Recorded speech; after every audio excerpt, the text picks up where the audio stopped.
1.4 हेप्टाप का business risk nature and causes. इसमें आपको जैसे अभी आपने पढ़ा कि भाई बिजनेस आपका क्या है, कॉमर्स आपने पढ़ा है कि जो कॉमर्स है आपका वो हेल्पिंग वर्क को भी काम करता है, प्लस आपका ट्रेड से संबंधित भी है। इसी तरीके से बिजनेस में जोखिम भी होता है। बिजनेस में जब आप पैसा इन्वेस्ट करते हैं तो रिस्क साथ साथ रहता है प्रॉफिट के। ज़रूरी नहीं है हर बार आपको प्रॉफिट हो सकता है आपको लॉस भी हो जाए, ठीक है।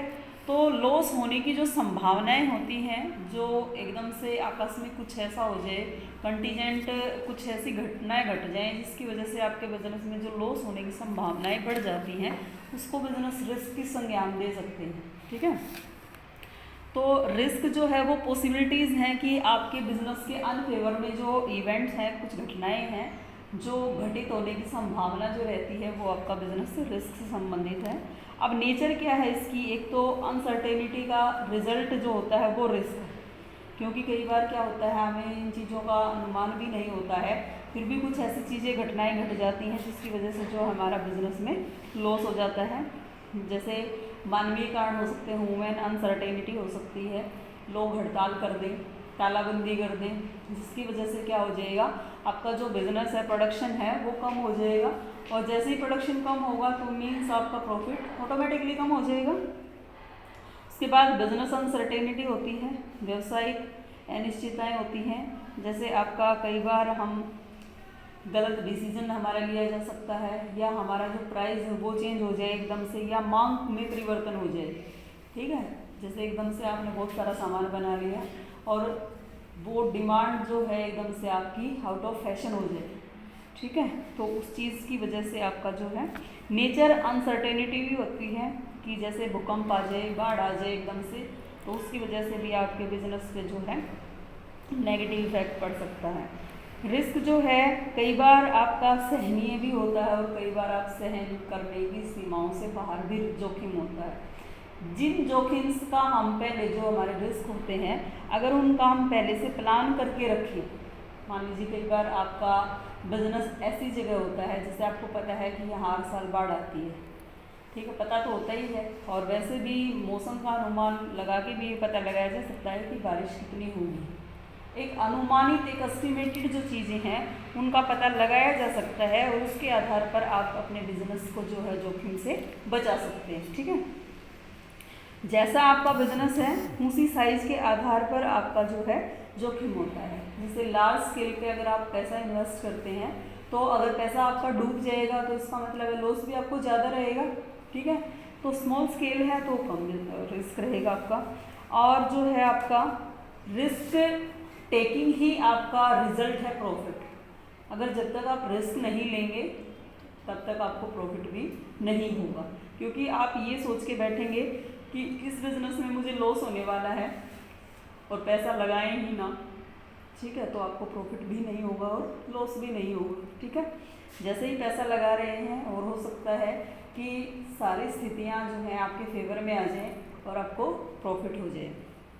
उसी तरीके से रिस्क जो है वो नेचर पे भी डिपेंड करता है, नेचर पे भी और बिजनेस नेचर पे भी, ठीक है। कई बार जैसे बिजनेस जो होता है इस तरीके का होता है कि जैसे दाल बनाई, आटा बनाया, या जो हमारी पल्सेज वगैरह हैं, दालें हैं, उनसे अगर हमारी कुछ संभावनाएं क्या है, ख़राब होने की संभावना ज़्यादा रहती है, ठीक है, क्योंकि जो खाने पीने की चीज़ें होती हैं वो ज़्यादा समय तक नहीं चलती। इनकी क्या नेचर होती है कि ये जल्दी ख़राब होने वाली होती है, ठीक है।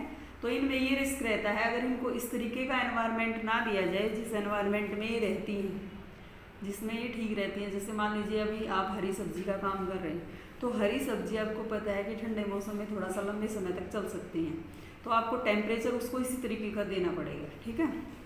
जो वेयर हाउस हैं वो आपको इसी तरीके के प्रोवाइड कराने पड़ेंगे इनके आधार पर। अब बिजनेस रिस्क जो है वो कैसे क्रिएट होता है, एक क्वेश्चन ज्वाइंट करके आ जाता है कि यही क्वेश्चन जैसे ये लाइन दी हुई है, how business risk is created, किस तरीके से इसका निर्माण हो जाता है एकदम से बिजनेस की जो जोखिम होती हैं, तो वो आपको बताना है कि इसके अलग अलग कारण हैं, नेचर है, ठीक है, नेचुरल कॉजेज़ भी हो सकते हैं, वुमेन कॉजेज़ भी हो सकते हैं, और बिजनेस अनसर्टेनिटी से रिलेटेड भी कॉजेज़ हो सकते हैं। तो आप सबसे पहले नेचुरल पढ़ेंगे। सीजनल चेंज हो सकता है कि एकदम से मौसम चेंज हो जाए, जैसे बर्फ़बारी हो जाए, तो उसकी वजह से आपकी फसल जैसे एक बार नुकसान हो सकता है। उसी तरीके से आपका जियोग्राफी के आधार पर भी आपका जैसे कहीं कहीं आपका जो है सबसे ज़्यादा भूकंप आते हैं या इस तरीके की सिचुएशन होती है। उसके बाद कुछ और भी क्लाइमेट ऐसा हो सकता है जिसकी वजह से आपका जो बिजनेस में है वो नुकसान होने की संभावना रहती है।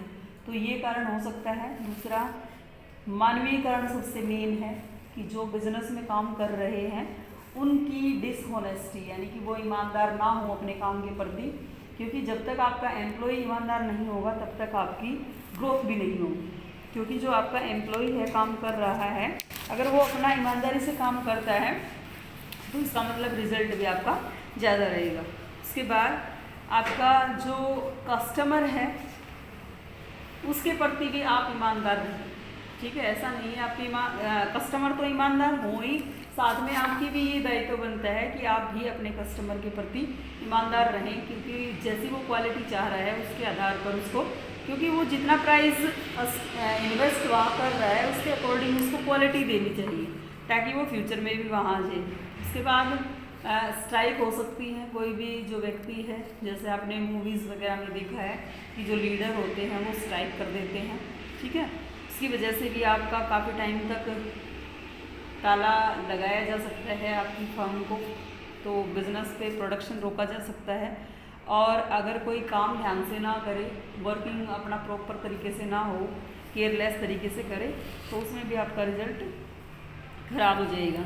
इकोनॉमिक आपके कॉजेज़ हैं, फैशन चेंज हो जाए, प्राइस चेंज हो जाए, या कॉम्पिटिटर जो है आपका वो अलग से कोई ऐसी पॉलिसी ले आए जिसकी वजह से उसके सामान की डिमांड ज़्यादा हो जाए और आपकी कम हो जाए, ठीक है।